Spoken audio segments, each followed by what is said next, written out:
SP Robert here. SP Robert గారిని మాట్లాడేది? నేనే మాట్లాడుతున్నాను సార్, చాలా ఘోరం జరిగిపోయింది సార్.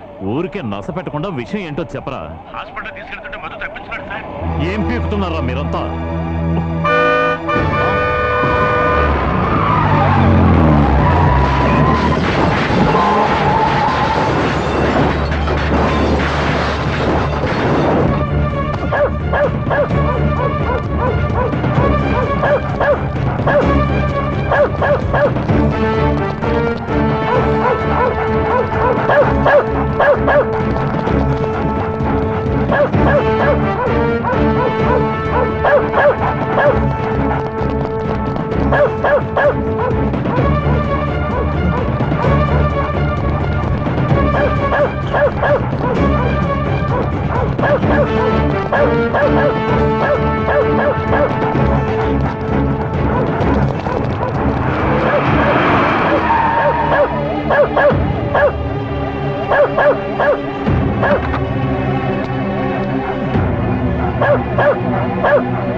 పేషెంట్ బతుకుతాడంటారా?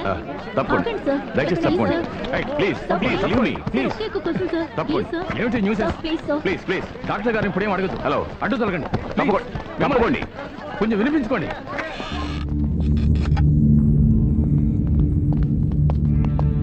ఈ వ్యవహారం ఇప్పట్లో తెలియదు కాదు. అంతవరకు నేను ఊరికి ఇక్కడ నించోలేను. నేను వెళ్తున్నాను. మరి అవసరమైతే వెంటనే నాకు ఫోన్ చేయి. సార్. రషీద్, నువ్వు ఇక్కడే ఉండాలి. Okay sir.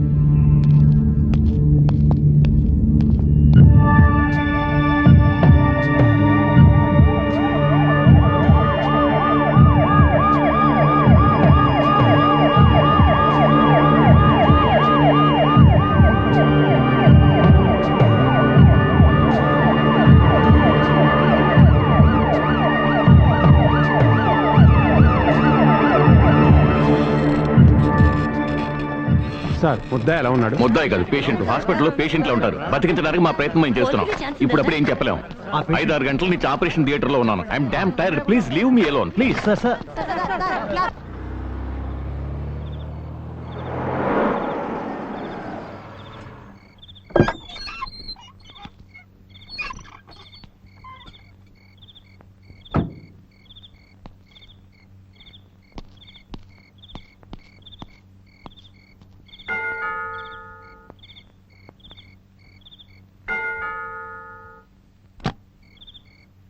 రమణ లేదా? ఉన్నారు.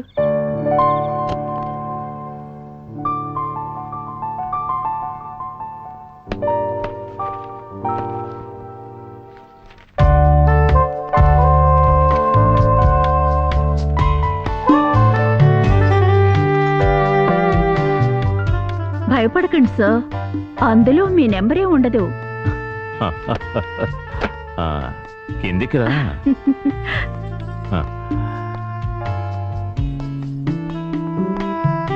మీలాంటి ముఖ్యమైన వాళ్ళ నెంబర్లన్నీ నా మైండ్ లోనే ఉంటాయి. ఏంటి అలా చూస్తున్నారు? ఇంతకు ముందు ఎప్పుడు చూడనట్టు. ఎన్నిసార్లు చూసినా నాకు కొత్తగానే అనిపిస్తుంది. ఏంటి ఈరోజు విశేషం? మరీ పడుచు పిల్లలా పిట్టలాడిపోతున్నావు. ఏంటి ఈరోజు ఇంట్లో ఎవరూ లేరా? ఉదయాన్నే శ్రీకాకుళం జిల్లాకు చెందిన ఎస్పీ గారు ఆయన ఫ్రెండ్స్ వచ్చారు. ఇంతకు ముందే వెళ్ళారు. ఓ రామ్మూర్త, ఆ రాస్కల్ నీ కస్టమర్ ఎలా అయ్యాడు? అతను నా కస్టమర్ ఏం కాదు, ఇదే ఫస్ట్ టైం. 4-5 సంవత్సరాల క్రితం ఈ టైంలో ఎంత సందడిగా ఉండేది. మందులో తేలేవాళ్ళం. ఏవైనా అప్పటికంటే ఇప్పుడు నువ్వు బాగా ఎదిగిపోయావులే. దీనికి అంతటికీ కారణం మీరే సో. నీ కాంపౌండ్ లో 4-5 కొత్త బళ్ళు ఉన్నాయేంటి? కొన్నవా లేక సీజ్ చేసినవా? అవి ఇన్స్టాల్మెంట్స్ కట్టలేదని సీజ్ చేసినవి. అవును, హాస్పిటల్లో ఉన్న మధు పరిస్థితి ఎలా ఉంది వాడు ఇంకా చావలేదు. ఒక నిమిషం. ఆ రమణి, ఎవరో ఎంగిలి చేసిన సరుకు నాకొద్దు, ఫ్రెష్గా ఉంటే చూడు.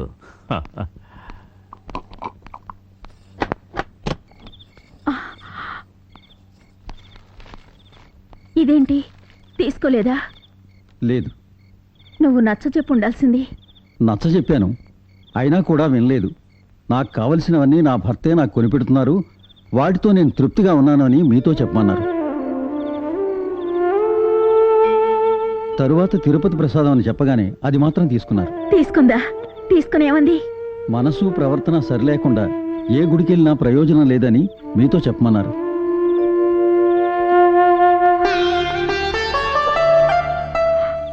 రమణి, త్వరగా రా.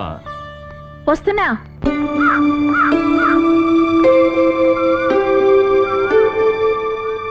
ఉదయం మీరు ఫోన్ చేసినప్పుడు చెప్పాను కదా, అదే కండిషన్లో ఉన్నాడు ఇప్పుడు కూడా. ఇంకో 48 గంటలు పోతే గానీ ఏ విషయం చెప్పలేను. త్వరగా డిశ్చార్జ్ చేయండి. తర్వాత డేట్ ఎప్పుడో మేము గవర్నమెంట్కి ఇన్ఫార్మ్ చేయాలి. కొన్ని ఫార్మాలిటీస్ ఉన్నాయి. ఏం ఫార్మాలిటీసో ఏం డేటో? వాడి ఉరిశిక్ష రేపే అమలు చేయాలి, కానీ సడన్ గా ఇలా జరిగింది. నెక్స్ట్ డేట్ నిర్ణయించి గవర్నమెంట్కి తెలియజేయాలి. అందుకే ఎప్పుడు డిశ్చార్జ్ చేస్తారో మాకు చెప్తే బాగుంటుంది. ఓహో, ఉరికంబో ఎక్కించాలని చెప్పేప్పుడు మీ మొహం ఎందుకు అలా బల్బులా వెలిగిపోతుంది? చంపాలనుకున్న వ్యక్తిని ఇక్కడికెందుకు తీసుకురావడం? అదేదో అక్కడే చేస్తే సరిపోయేదిగా. బార్బేరియన్. అరే, మీరెందుకు ఇలా ఎక్సైట్ అవుతారు? ఎక్సైట్ అవుతాను. హృదయం ఉన్న వాళ్ళు ఎవరైనా ఎక్సైట్ అవ్వకుండా ఉండరు. గంట 2 గంటలు కాదు, దాదాపు 8 గంటలు పట్టింది మీరు అభిషేకం చేసిన బుల్లెట్స్ బయటకు తీయడానికి. అతను పూర్తిగా కోలుకోవడానికి 1 నెల అయినా పడుతుంది. ఇప్పుడు అతను అనుభవిస్తున్న నరకం మీలాంటి వాళ్ళకి అర్థం కాదు. అతన్ని బతికించడం కోసం మేం పడిన శ్రమ, ఇచ్చిన మెడిసిన్స్ అన్ని వేస్ట్ అయిపోయి అతన్ని ఉరికంబం ఎక్కిస్తారని తెలిసినప్పుడు ఏ వ్యక్తి అయినా ఎక్సైట్ అవుతాడు మిస్టర్. 3 సంవత్సరాల క్రితం కేసు కావడం వల్ల ఒకవేళ మీరు మర్చిపోయి ఉండొచ్చు.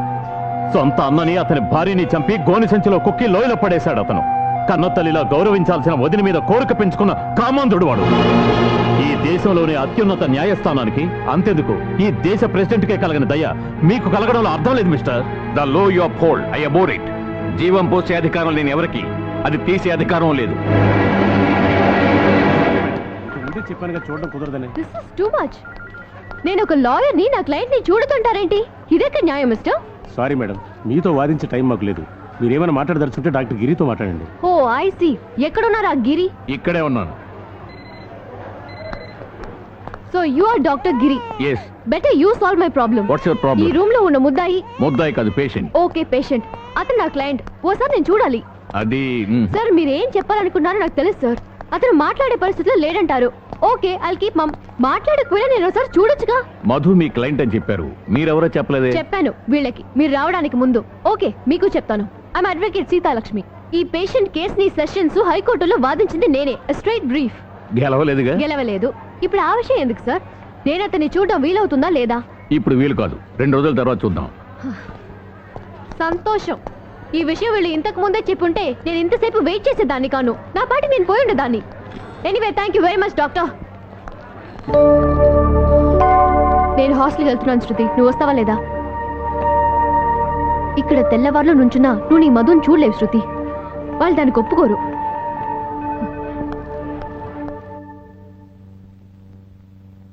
సార్, ఈ అమ్మాయి అర్థమైంది. ఏమిటి? నేను మధుని ఒకసారి చూడొచ్చా? న్యాయంగా అనుమతించకూడదు, బట్ జస్ట్ ఏ గ్లాన్స్. ఎక్కువసేపు ఉండకు. అవునమ్మా, ఇతనికి బంధువులు ఎవరు లేరా? అమ్మ, అక్క, బావ అందరూ ఉన్నారు. మరైతే చూడడానికి ఎవరూ రాలేదే. సరే వెళ్ళమ్మా, వెళ్ళి చూడు. థ్యాంక్స్.